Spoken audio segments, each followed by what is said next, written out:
Guys, I'm making a real quick video how to fix autofocus issues. You're doing an investigation with an RLA, your camera comes out of focus because you're moving around and stuff or whatever. Here's a simple solution to fix it.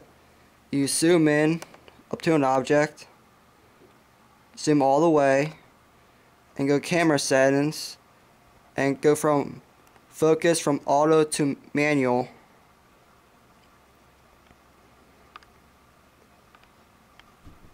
Now once you do that, you zoom out. Now your camera should not come out of focus, regardless of what. But when you zoom in close,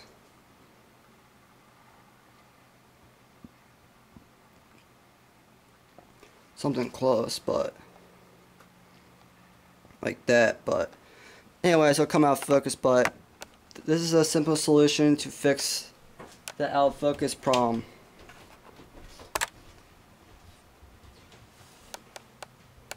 Hope this guys enjoy this real quick tutorial.